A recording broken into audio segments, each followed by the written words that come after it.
हो गया था ना कुछ शब्दों का परिचय, संवैधानिक, गैर संवैधानिक और इनका हो गया था। अपना सबसे पहला टॉपिक दे रखा है कार्यपालिका।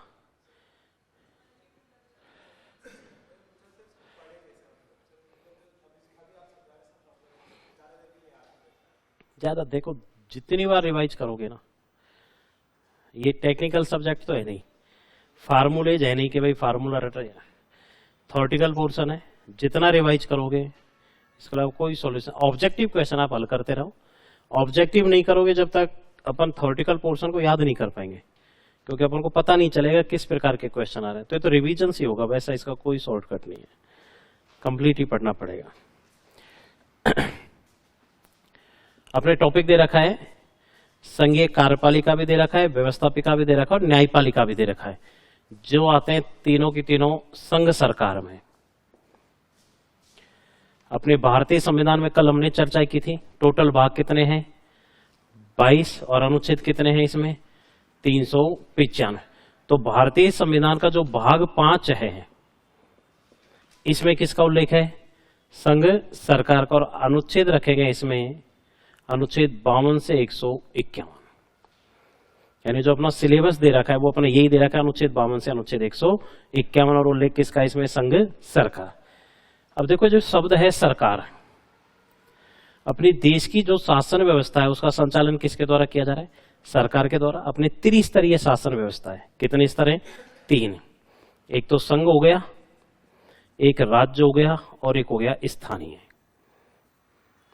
तो हमारे 3 सरकार हो गई, पूरे देश की शासन व्यवस्था का संचालन संघ सरकार कर रही है। संघ को हमने विभाजित किया राज्यों में, तो राज्य सरकार कर रही है। राज्यों में भी फिर हमने क्या बनाया है, स्थानीय। स्थानीय में जैसे सबसे पहले क्या आ जाएगा, जिला, फिर क्या आ जाएगा, खंड, उपखंड स्तर बोलते हैं, हाँ, फिर पंचायत समिति आ जाएगा, फिर ग्राम आ जाएगा। तो अपने 3 शासन है, 3 में से हमारे केवल दे रखा है कौन सा, संघ सरकार। तो सरकार तो तीनों जगह काम कर रही है। सरकार की यदि हम बात करें कि सरकार का गठन किस किस से मिलकर होता है, तो सरकार के 3 अंग होते हैं। सरकार के कितने अंग होते हैं, 3। एक तो होती है व्यवस्थापिका, एक होती है कार्यपालिका और एक होती है न्यायपालिका। इन तीनों का ही सम्मिलित रूप क्या कहलाता है, सरकार। संघ की बात करेंगे, संघ की व्यवस्था हो जाएगी। राज्य सरकार की बात करेंगे, शब्द यही आएंगे, केवल व्यवस्था चेंज होगी। जैसे व्यवस्थापिका का काम है कानूनों का क्या करना, निर्माण करना। कार्यपालिका क्या करेगी, उनको लागू या हमसे क्रियान्वित करना। न्यायपालिका करेगी कानूनों की समीक्षा। ये क्या करेगी, कानूनों की समीक्षा। क्योंकि भारत में जो भी शासन व्यवस्था का संचालन हो रहा है सब किसके आधार पर हो रहा है, संविधान के आधार पर। भारत में एक भी कार्य ऐसा नहीं हो सकता जिसमें किसका उल्लंघन किया जाए, संविधान। संविधान के दायरे में ही रह के ही व्यवस्थापिका क्या कर रही है, कानूनों का निर्माण कर रही है। कार्यपालिका उसको क्या कर रही है, अब कौन बैठी, अब न्यायपालिका करेगी इनके कार्यों की समीक्षा। यदि न्यायपालिका को लग रहा है कि इनके कार्यों में संविधान का उल्लंघन हुआ है, तो न्यायपालिका एक शक्ति का प्रयोग करती है, न्याय के पुनरावलोकन। कौन सी शक्ति, न्याय के पुनरावलोकन, यानी उसका वापस से रिव्यू करेगी, समीक्षा करेगी कि संविधान के अनुसार है या नहीं। और यदि इसको लगता है कि उसमें वास्तविकता में उल्लंघन हुआ है, तो इनके द्वारा किए गए कार्य को वह क्या कर देगी, अवैध घोषित कर देगी, उसको समाप्त कर देगी। तो ये अपनी सरकार है। अपने एक शासन व्यवस्था पाई गई है संघात्मक शासन व्यवस्था। भारत में कौन सी शासन व्यवस्था है, संघात्मक। या तो देश में संघात्मक पाई जाएगी और या पाई जाएगी एकात्मक। हमने ग्रहण कौन सी की है, संघात्मक शासन व्यवस्था। हमने इसको ग्रहण किया कनाडा से। एकात्मक शासन व्यवस्था पाई जाती है ब्रिटेन में। ये कहां पाई जाती है, ब्रिटेन में। एकात्मक का मतलब होता है समस्त शक्तियों का केंद्र बिंदु एक ही। तो आपने ब्रिटेन में कभी भी राज्य नाम की समस्या नहीं सुनी होगी। संघात्मक का मतलब होता है शक्तियों का विभाजन। क्या कर दिया जाता है, शक्तियों का, जैसे अपने भारत में संघ सूची भी है, राज्य सूची भी है और समवर्ती सूची भी है। तो हमने शक्तियों को क्या कर दिया। अब देखो, भारत ने संघात्मक शासन व्यवस्था अपनाने की कोशिश तो की है, लेकिन वह भारत को संघात्मक बना नहीं पाए। क्यों? क्योंकि संघात्मक कहता है दो तो संविधान होने चाहिए, दो होने चाहिए।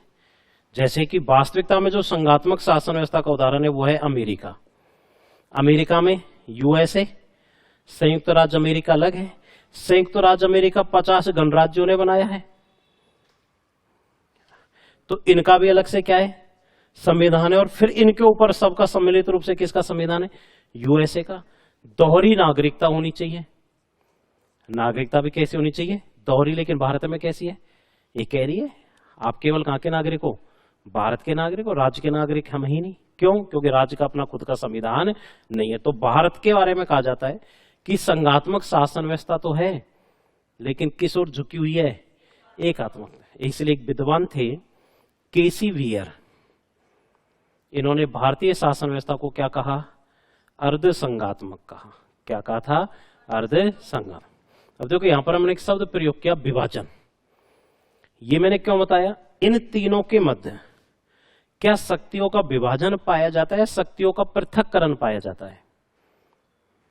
पृथक्करण तो एक जैसे शब्द नहीं है, दोनों लगे ऐसा रहा है कि विभाजन और पृथक करना एक ना। शक्तियों का विभाजन का मतलब है जो विषय संघ सूची में लिख दिया उस पर कानून कौन बनाएगी, संघ सरकार। यानी कि हमने काम को ही विभाजित कर दिया कि अपने रेलवे पर कानून केंद्र सरकार बना के देगी, तो पुलिस पर अपनी राज्य सरकार बनाएगी। हमने कहा शक्तियों का पृथक्करण, काम एक ही है, उस काम को विभाजित किया है। हमने कहा जैसे केंद्र की बात करें, केंद्र सरकार की सेना, अब सेना पर हमको कानून बनाना है, तो सेना से संबंधित कानून निर्माण तो किसको दे दिया, लागू करने की शक्ति, और ये किसको दे दी, समीक्षा। तो काम तो एक ही है, तो हमने काम को डिवाइडेड किया है, विषय को डिवाइडेड नहीं किया। तो शक्तियों का विभाजन तो पाया जाता है सरकारों के मध्य, संघ सरकार और राज्य सरकार। ये क्या है, सरकार के अंग। ये क्या है, सरकार के अंग। तो सरकार के अंगों के मध्य क्या पाया जाएगा, शक्ति पृथक्करण। सरकार के अंगों के मध्य तो पाया जाएगा शक्तियों का पृथक्करण, जबकि सरकारों के मध्य क्या पाया जाएगा, शक्ति विभाजन। क्या पाया जाएगा, शक्ति विभाजन। ये मैं इसलिए चर्चा कर रहा हूं क्योंकि अपने एक टॉपिक दे रखा है भारतीय संविधान की विशेषताएं, और ये बार बार काम में आएगी फिर। तो सरकार के कितने अंग हो गए अपने, 3। हमेशा याद रखना, जिस व्यवस्था को हम गठन में शामिल करते हैं, जिस भी व्यवस्था में जिस भी उसको गठन में शामिल करेंगे उसी को हम किस में शामिल करेंगे, अंग में। तो सरकार का गठन किस किस से मिलकर हो रहा है, व्यवस्थापिका, कार्यपालिका, न्यायपालिका। इसलिए सरकार के अंग कितने, 3। अंग कितने हैं, 3। जबकि सरकार काम किसके लिए कर रही है, जनता के लिए, और इन दोनों के मध्य काम कर रही है आज मीडिया। इसलिए मीडिया को सरकार का चतुर्थ स्तंभ भी कहा जाता है। लेकिन अंग तो कितने हैं, 3। क्यों? क्योंकि हमने मीडिया को गठन में शामिल नहीं है। अब हम बात करते हैं देश की, कि संघ में व्यवस्थापिका के रूप में कौन काम कर रही है, संसद। व्यवस्थापिका का काम क्या है, कानूनों का निर्माण करना। आज कानून निर्माण करने वाली संस्था कौन है, संसद में कौन कौन है भाई, राज्यसभा, लोकसभा और राष्ट्रपति।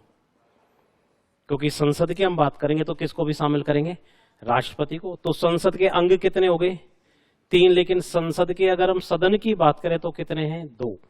सदन तो लोकसभा और राज्यसभा।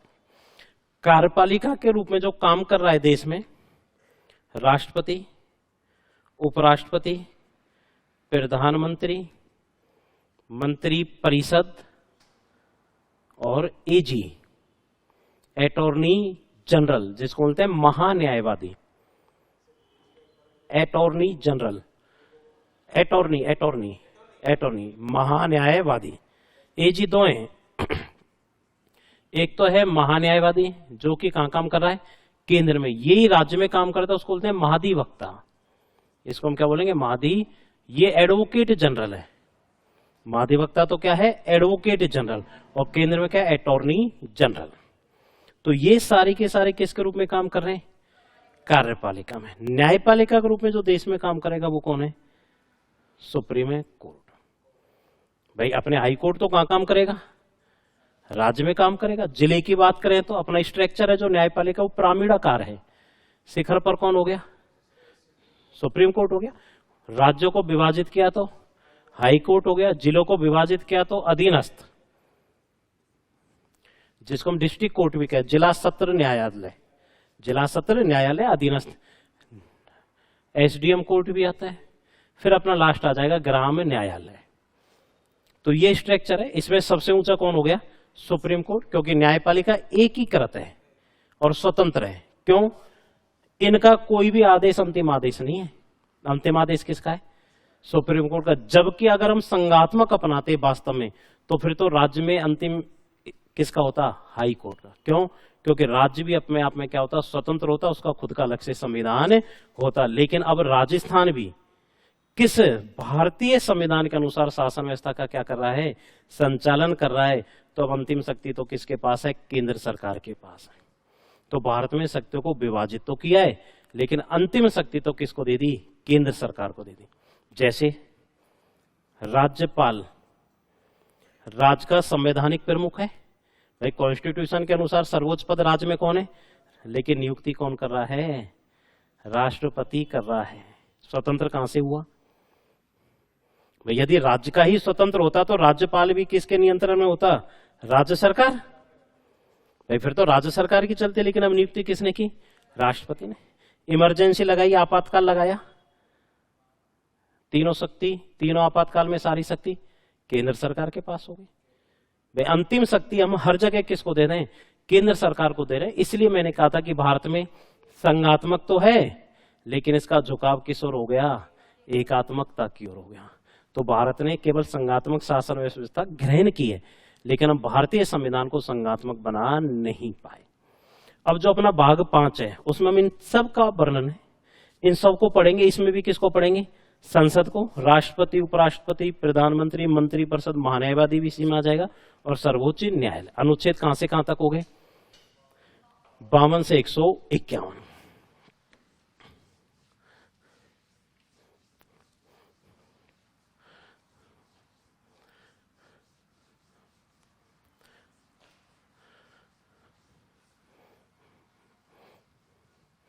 अब देखो, जो सरकार है, संवैधानिक दृष्टि से बात करूं अनुच्छेद की उससे तो 3 हो गए।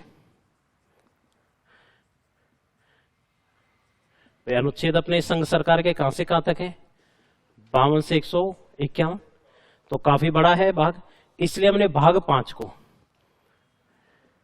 संघ सरकार किसमें है? भाग 5। इस भाग 5 को हमने 5 अध्यायों में विभाजित कर रखा है। भाग 5 के हमने कितने अध्याय बना दिए? 5। सबसे पहला है इसमें संघीय कार्यपालिका, दूसरा बना दिया यहां पर संघीय व्यवस्थापिका, तीसरा है राष्ट्रपति की अध्यादेश जारी करने की शक्ति,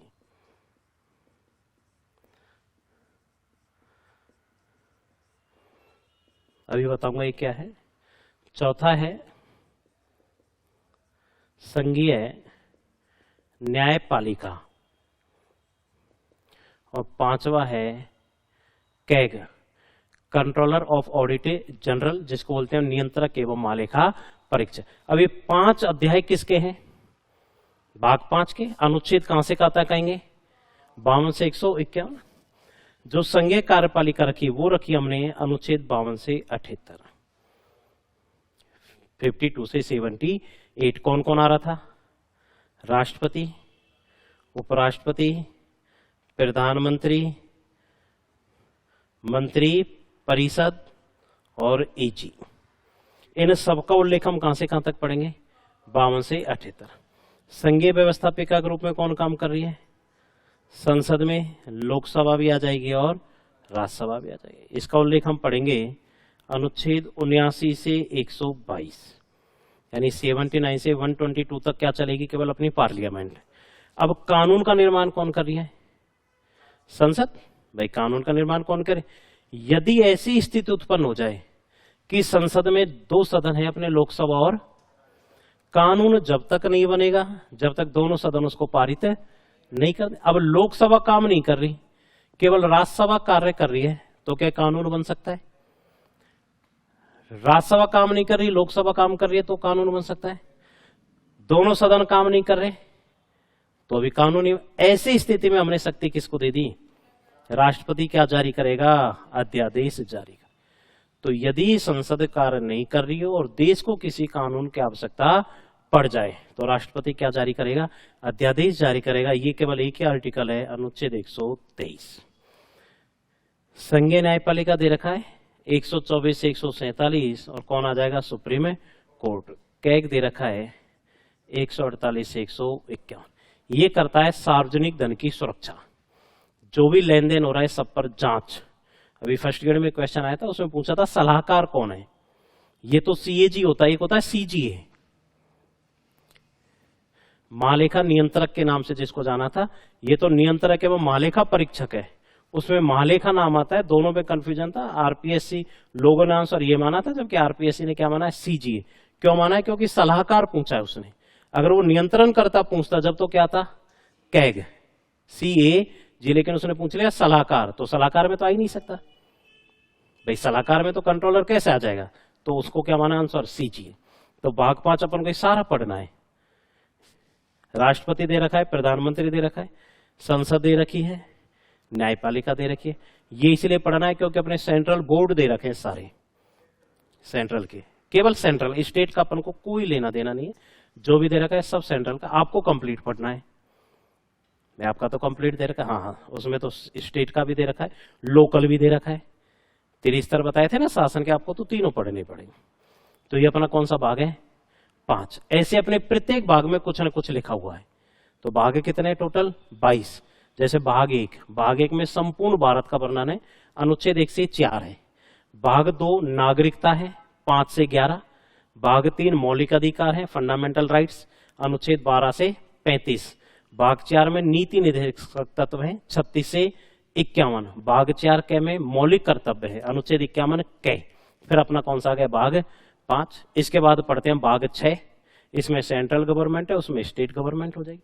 ये 52 से 151 है, वो 152 से 237 हो जाएगा। क्लियर है? थोड़ा सा लिखो, फिर हेडिंग डालिए। संघ सरकार,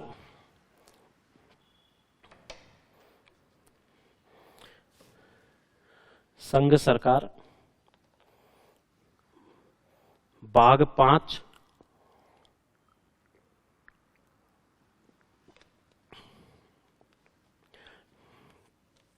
अनुच्छेद 52 से 151।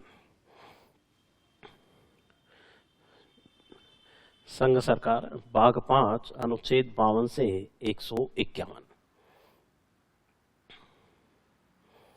52 से 151। नेक्स्ट लाइन में लिखो, देखो सरकार का गठन,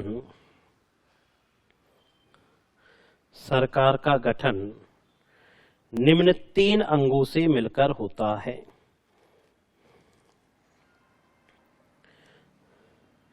सरकार का गठन निम्न 3 अंगों से मिलकर होता है।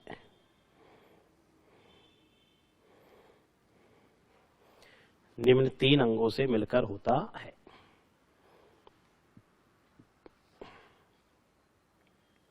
पहला लिखो, संघीय व्यवस्थापिका। संघीय व्यवस्थापिका। अब देखो, संघीय शब्द का हमेशा याद रखना। अब जैसे केंद्र का पढ़ रहे हैं तो हमको संघ लगाना जरूरी नहीं है, क्योंकि हम सबसे पहले बात किसकी करेंगे? राष्ट्र की करेंगे। तो हम सीधा भी लिख सकते हैं क्या? व्यवस्थापिका। लेकिन राज्य यदि पढ़ रहे हैं फिर तो आपको राज्य शब्द का प्रयोग करना पड़ेगा। भाई अब आपसे सीधा क्वेश्चन पूछा, व्यवस्थापिका के रूप में कौन काम करता है? संसद। अब लेकिन संसद की जगह राज्य में कौन काम करता है? विधानमंडल। और उसको राज्य का पूछना है तो वो देगा राज्य व्यवस्थापिका के रूप में कौन काम करता है? विधानमंडल। जैसे संवैधानिक प्रमुख, संविधान के अनुसार प्रमुख कौन होता है? राष्ट्रपति। उसने जरूरी थोड़ी है देश का पूछे, वो सीधा क्वेश्चन पूछेगा संवैधानिक प्रमुख कहलाता है राष्ट्रपति। और उसको स्टेट का पूछना है तो पूछेगा राज्य का संवैधानिक प्रमुख कहलाता है, फिर क्या आ जाएगा राज्यपाल। इसमें डैश करके लिखो कानूनों का निर्माण करना। व्यवस्थापिका क्या काम करेगी? कानूनों का निर्माण करना।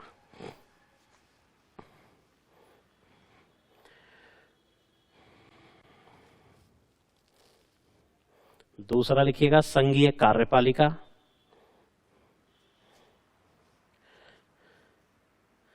संघीय कार्यपालिका, इसमें लिखना डैश करके कानून लागू ऑब्लिक क्रियान्वित करना। कानून लागू ऑब्लिक क्रियान्वित करना।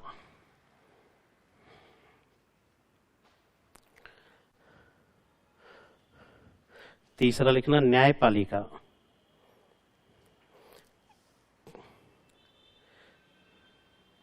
इसमें लिखना कानूनों की समीक्षा करना। कानूनों की समीक्षा करना।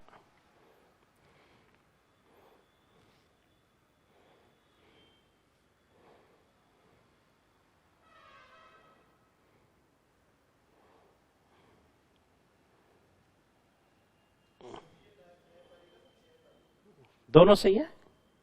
सीधा देखो, अपन ने संघ शब्द नहीं लगा रहे तो भी आप सीधा लिखोगे व्यवस्थापिका, कार्यपालिका, न्यायपालिका, सही है। वो पूछ रहा है सरकार। अब हम लेकिन कौन सी सरकार पढ़ रहे हैं? संघ सरकार। तो इस कारण से कौन से शब्द का प्रयोग किया हमने? संघीय शब्द का प्रयोग। नोट डाल के लिखो। लिखो मीडिया को सरकार का चतुर्थ स्तंभ कहा जाता है। मीडिया को सरकार का चतुर्थ स्तंभ कहा जाता है।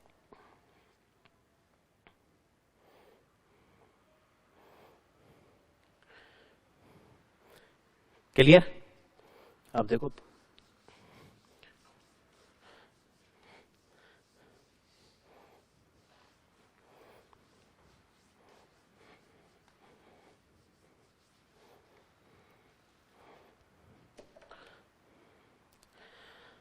हमने सरकार के कितने अंक पढ़े? 3।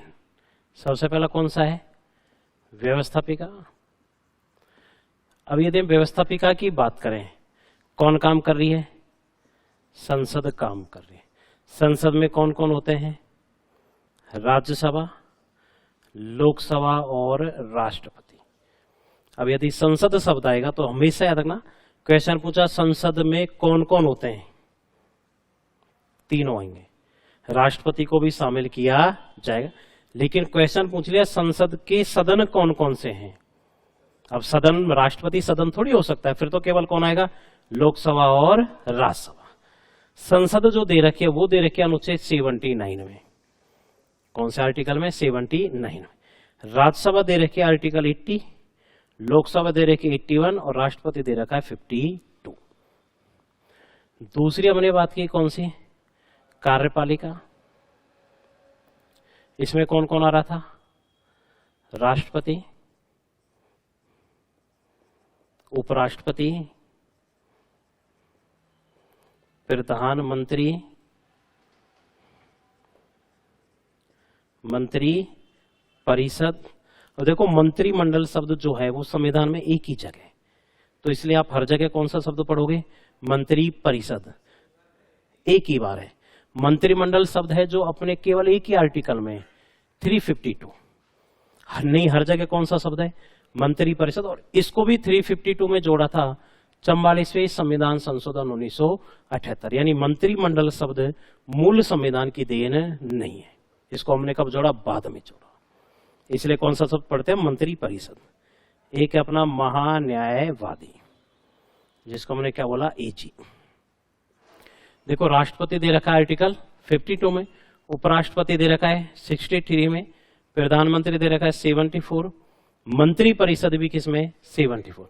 क्योंकि 74 कहता है राष्ट्रपति की सहायता के लिए मंत्री परिषद का गठन। तो मंत्री परिषद किस में आ गई? 74 में। यही लाइन आ रही है कि मंत्री परिषद का प्रमुख प्रधानमंत्री होगा। तो दोनों किस में 74 और महान्यायवादी किस में है 70 के राष्ट्रपति की सहायता। राष्ट्रपति की सहायता के लिए कौन आ रहा है मंत्री परिषद, और मंत्री परिषद का मुखिया कौन है फिर प्रधानमंत्री, क्योंकि अपना जो राष्ट्रपति है इसके पास स्वविवेक शक्ति नहीं होती। राष्ट्रपति जो भी काम करेगा मंत्री परिषद के परामर्श पर करेगा। यदि राष्ट्रपति ने ऐसा कोई भी कार्य किया जिसमें मंत्री परिषद से परामर्श नहीं लिया तो हम उस कार्य को चुनौती पेश कर सकते हैं, बिल्कुल। जबकि स्टेट की बात करें, राज्यपाल के पास है, राज्यपाल बिना मंत्री परिषद के परामर्श के भी कार्य कर सकता है, तो हम उस कार्य को चुनौती पेश नहीं करेंगे। तो भारतीय संविधान राष्ट्रपति को स्वविवेक शक्ति प्रदान नहीं करता, लेकिन राज्यपाल को करता है। और तीसरा हमने पढ़ा क्या, न्यायपालिका कौन काम करेगा, सुप्रीम कोर्ट। कौन से अनुच्छेद में 124। ये अपने सारा एक साथ है, इसको ऐसे कैसे बना लो एक बार, जिसे आपको पता चल जाए व्यवस्थापिका में कौन है, कार्यपालिका में कौन है, न्यायपालिका में कौन है। बिल्कुल बिल्कुल, राष्ट्रपति जो भी काम करेगा, क्षमादान भी करेगा तो भी मंत्रिपरिषद के परामर्श पर। हाँ ऐसे ही बना दो, ऊपर सरकार लिख के।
क्लियर है। अब देखो स्टेट की बात करें, राज्य की बात करें, दोनों की तुलना, राज्य में भी कौन होगी व्यवस्थापिका, संसद की जगह कौन आ जाएगा विधान मंडल, संसद की जगह कौन आ जाएगा विधान मंडल, राज्यसभा की जगह विधान परिषद, लोकसभा की जगह विधानसभा, राष्ट्रपति की जगह राज्यपाल। कार्यपालिका में राज्यपाल हो जाएगा, मुख्यमंत्री हो जाएगा, मंत्री परिषद स्टेट में भी होती है, महान्यायवादी की जगह महाधिवक्ता एडवोकेट जनरल, सुप्रीम कोर्ट की जगह कौन आ जाएगा हाई कोर्ट। व्यवस्था यही रहेंगी भाई। अपनी संघ सरकार पूरे देश को चला रही है, फिर उसने शक्तियां किसको दे दी स्टेट गवर्नमेंट को, स्टेट अपने अपने स्टेट को चला रहा है। काम तो दोनों जगह वही है, देश चलाना है जब भी कानून बनाना पड़ेगा और अपना स्टेट चलाना है तब भी, और दोनों जगह कौन काम करेगी व्यवस्थापिका, लेकिन अपनी संस्था चेंज हो गई। देश में संसद काम करेगी तो राज्य में विधान मंडल काम करे। नेक्स्ट लाइन में लिखो भाग 5 को निम्न 5 अध्यायों में, भाग 5 को निम्न 5 अध्यायों में विभाजित किया गया है। भाग 5 को निम्न 5 अध्यायों में विभाजित किया गया है।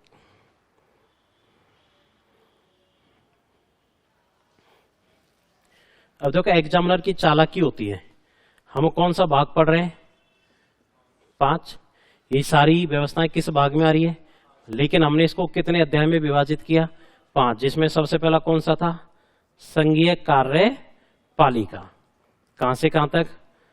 52 से 8। अब वो क्वेश्चन क्या पूछता है हमसे? क्वेश्चन पूछा राष्ट्रपति का उल्लेख किस भाग में? हमने सीधा आंसर दे दिया क्या? 5। अब उसने क्वेश्चन थोड़ा सा और चैलेंजिंग दिया कि राष्ट्रपति का उल्लेख किस अध्याय में मिलता है? अध्याय कौन सा आ जाएगा फिर? पहला अध्याय 5 नहीं है, अब 5 तो कौन सा है? भाग। और इसके हमने कितने अध्याय विभाजित किए? 5। इसलिए हमने इसको विभाजित कर रखा। एक तो काफी बड़ा है, 52 से क्यों, फिर कार्यपालिका खत्म हो जाएगी, फिर काम करने लग जाएगी व्यवस्थापिका। तो 5 लिखेंगे। सबसे पहला लिखो संघीय कार्यपालिका, अध्याय नंबर 1 संघीय कार्यपालिका। डैश करके लिख देना। अनुच्छेद 52 से 78, 52 से 78, अनुच्छेद 52 से 78। दूसरा लिखो संघीय व्यवस्थापिका, संघीय व्यवस्थापिका, अनुच्छेद 79 से 122, 79 से 122, 122। तीसरा लिखिए राष्ट्रपति की अध्यादेश जारी करने की शक्ति, राष्ट्रपति के अध्यादेश जारी करने की शक्ति।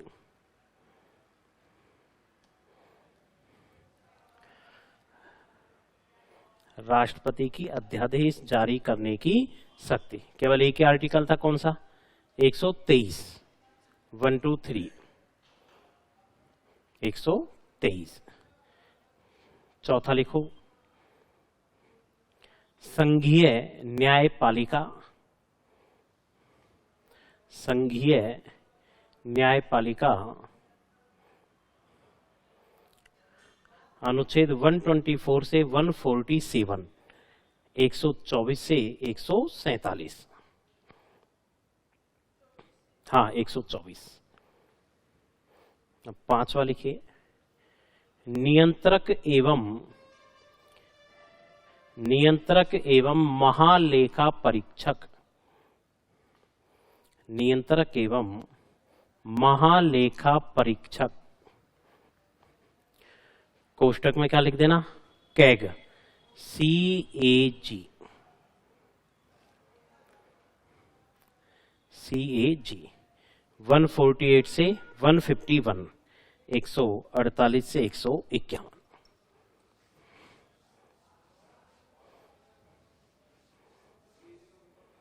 Controller and auditor general,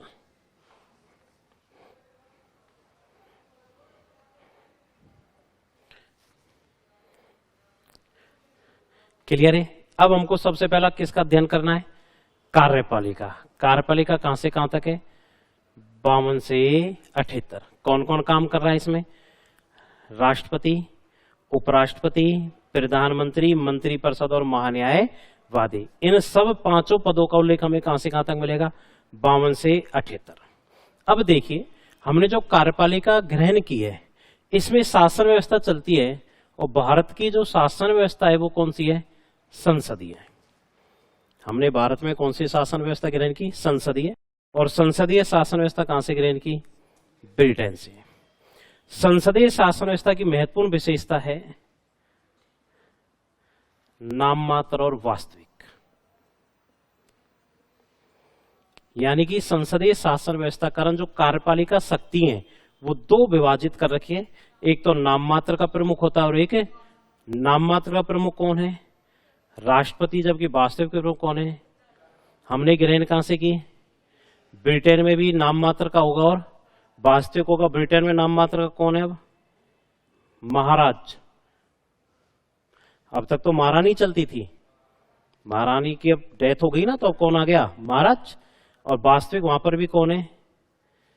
PM. अब हमने ये व्यवस्था कहां से ग्रहण की? ब्रिटेन से। तुलना भी कर सकते हो। राष्ट्रपति कहलाता है हमारा राष्ट्राध्यक्ष। राष्ट्रपति हमारा क्या है? महाराज भी क्या कहलाएगा वहां पर? राष्ट्राध्यक्ष। प्रधानमंत्री क्या कहला रहा है? शासनाध्यक्ष। भाई आज आपने नाम केवल किसका सुनते हो? पीएम का। तो ये भी क्या कहलाएगा? अब देखना क्वेश्चन, भारत के राष्ट्राध्यक्ष की तुलना किस देश के राष्ट्राध्यक्ष से की गई है? ब्रिटेन। तुलना हो गई क्योंकि हमने कहां से ग्रहण किया? ब्रिटेन से। यदि संसदीय शासन व्यवस्था नहीं होती तो भारत में शासन व्यवस्था होती अध्यक्षात्मक। जैसे अभी हमने बात की थी ना संघात्मक और एकात्मक, हमने कौन सी ग्रहण की? संघात्मक। जबकि ब्रिटेन में कौन सी है? अब जरूरी नहीं है जहां संसदीय होगी वहां संघात्मक ही हो, क्योंकि ब्रिटेन में संसदीय के साथ कौन सी है? एकात्मक है। अमेरिका में संघात्मक है और संघात्मक के साथ कौन सी है? अध्यक्षात्मक। ये कहां पर पाई जाती है? अमेरिका में। अब यदि भारत में संसदीय की जगह ये होती तो दोनों नहीं होते, एक ही होता कि अध्यक्षात्मक शासन व्यवस्था में नाम मात्र और वास्तविक कार्यपालिका के प्रमुख एक ही होते। तो इसलिए आपने अमेरिका में केवल नाम सुना होगा हमेशा राष्ट्रपति, प्रधानमंत्री का कभी आपने उल्लेख नहीं पढ़ा हुआ। यह शासन व्यवस्था के कारण है। अब हर देश की शासन व्यवस्था अलग अलग है भाई, जैसे उसके संविधान की प्रकृति, जैसा उन्होंने उनके जो विद्वान थे उन्होंने अपनाने की कोशिश की। तो भारत ने कौन सी अपनाई? संसदीय। और संसदीय कारण नाम मात्र का प्रमुख अपना अलग है और वास्तविक अलग है। और यही व्यवस्था कहां पर पाई जाती है? ब्रिटेन में। इसलिए अब तक जो भी आपके पास कोई पहली की किताब होगी तो उसमें आता है कि भारत के राष्ट्रपति की तुलना किस देश से की है, तो वहां आता है महाराज की जगह महारानी। अब तक एक जो लोगों को गलतफहमी थी, कुछों को थी, कि ब्रिटेन में केवल महिला का शासन हो सकता है। ऐसा ही नहीं, क्योंकि आप जब प्राचीन इतिहास पढ़ते हो वहां पर भी महाराज थे भाई। जॉर्ज प्रथम, जॉर्ज पंचम भारत आए तो वहां पर नॉर्मल सी चीज थी। लेकिन कुछ लोगों को जैसे अपने भारत में भ्रांति बना रखी है कि कोई मुस्लिम प्रधानमंत्री नहीं बन सकता, भ्रांति बना रखी है। जबकि अपने प्रधानमंत्री के लिए योग्यता ही एक है, केवल भारत का नागरिक भाई, भारत का नागरिक। क्योंकि अपना जो मताधिकार वाला मामला है, मत देने के लिए उसमें स्पष्ट दे दिया धर्म, जाति, वंश के आधार पर भेदभाव कर ही नहीं सकते। लेकिन कुछ लोगों ने भ्रांति, क्योंकि अब तक कोई भी मुस्लिम नहीं रहा। अब जब मुस्लिम अगर पीएम नहीं बन सकता तो सीएम भी नहीं बन सकता भाई, फिर तो सीएम भी नहीं बनना चाहिए। जबकि अपने राजस्थान में बरकतुल्ला खां एकमात्र मुस्लिम हो रहे हैं सीएम। फिर पीएम सीएम से बड़ा पद तो कौन सा है? राष्ट्रपति है। अब लोगों ने बस भ्रांति बना रखी है, ऐसा कुछ भी नहीं। क्योंकि भारत कैसा देश है? पंथ निरपेक्ष देश है। पंथ निरपेक्ष से क्या मतलब होता है?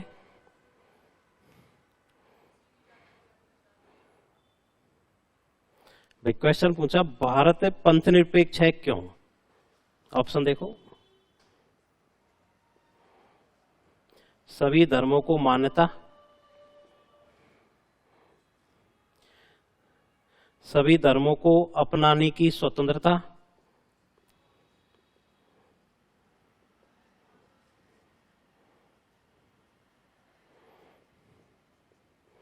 धर्म को मान्यता प्रदान नहीं करता। भारत पंथ निरपेक्ष है क्यों? सी, किसी भी धर्म को मान्यता प्रदान नहीं कर। भारतीय संविधान किसी बोली, भाषा, जाति, धर्म को मान्यता नहीं दे रही। आपसे मैं पूछूं कि अपनी राष्ट्रीय भाषा कौन सी है? बताओ, है कोई राष्ट्रीय भाषा? कोई सी अपनी राष्ट्रीय भाषा कोई भी नहीं है। जिसको राष्ट्रीय भाषा बोलते हैं लोग, वो क्या है? राजभाषा है। कौन सी? हिंदी। आर्टिकल है अनुच्छेद 343 क। अब भाग है 17। आज भी है ना विश्व हिंदी दिवस। आज कब? 10 जनवरी। जबकि अपना हिंदी दिवस कब मनाया जाता है? 14 सितंबर। कब मनाया जाता है? 14 सितंबर 1949 को हिंदी को राजभाषा का दर्जा प्रदान किया था। तो राष्ट्रीय नाम का अपने पास कुछ भी नहीं है। नेपाल एकमात्र हिंदूवादी राष्ट्र था। नेपाल क्या था? एकमात्र हिंदूवादी राष्ट्र। लेकिन उसका संविधान चेंज किया और वो भी आज कैसा हो गया? पंथ निरपेक्ष, हम कह सकते हैं धर्म निरपेक्ष राष्ट्र हो गया। तो पंथ निरपेक्ष में कभी भी याद रखना, सभी धर्मों को नहीं, संविधान का अपना कोई भी धर्म नहीं है। क्लियर है थोड़ा सा? तो भारत में कौन सी शासन व्यवस्था ग्रहण की? संसदीय। संसदीय शासन व्यवस्था के कारण नाम मात्र का प्रमुख अलग है और वास्तविक प्रमुख अलग है। हमने कहां से ग्रहण की? ब्रिटेन से। जो भी हमारी तुलना होगी किससे होगी? ब्रिटेन से। अब लेकिन यहां से एक बहुत अच्छा क्वेश्चन वो पूछता है कि भारत में और ब्रिटेन की संसदीय शासन व्यवस्था में मुख्य अंतर है। उसने सबसे पहला दे दिया दोहरी कार्यपालिका,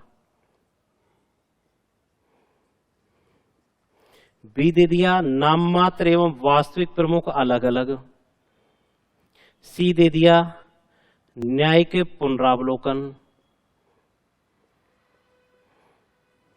डी दे दिया द्विसदनात्मक संसद। अब उसने क्वेश्चन पूछा ब्रिटेन एवं भारत दोनों में कौन सी शासन व्यवस्था है, लेकिन अंतर क्या है? इसमें से ऐसी कौन सी व्यवस्था है जो दोनों देशों में नहीं है? दोहरी कार्यपालिका अभी पढ़ा है, ब्रिटेन में भी है और भारत में भी है। नाम मात्र वास्तविक दोनों जगह है। द्विसदनात्मक संसद, संसद की जनक की कौन है? ब्रिटेन है। वहां पर भी निम्न सदन और उच्च सदन। लेकिन न्यायिक पुनरावलोकन ब्रिटेन की देन नहीं है। क्यों? क्योंकि हम कहते हैं कि भारत में जो सर्वोच्चता है वो तो किसकी है? संविधान की। लेकिन ब्रिटेन में जो सर्वोच्चता है वो किसकी है? संसद की है। हाँ, क्यों हमारी सर्वोच्चता संविधान की क्यों है? क्योंकि अभी हमने बात की थी कि यदि संविधान के अनुसार काम नहीं हुआ तो सर्वोच्च न्यायालय न्याय के पुनरावलोकन के कारण उस व्यवस्था को अवैध घोषित कर देगा। अब ब्रिटेन में न्यायिक पुनरावलोकन है ही नहीं। इसका मतलब अंतिम शक्ति संसद के। एक विद्वान थे डी लोम्बे। इसने कहा था कि ब्रिटिश संसद की सर्वोच्चता की परिभाषा देते हुए कहा कि ब्रिटिश संसद पुरुष को स्त्री और स्त्री को पुरुष बनाने के अलावा कोई भी कार्य कर सकती है। क्यों? क्योंकि उसके पास संविधान का नियंत्रण नहीं है। इसलिए ब्रिटिश संविधान को क्या माना जाता है? अलिखित। वह ब्रिटेन के संविधान को हमने क्या माना? अलिखित संविधान। अलिखित। भारत का कैसा है? लिखित। जबकि वहां का कैसा है? अलिखित। क्योंकि उन्होंने प्राचीन परंपराओं को ही कानूनी मान्यता प्रदान कर रखी है। क्लियर? आगे फिर कल चर्चा करेंगे इसी टॉपिक पे। आज के लिए बहुत है।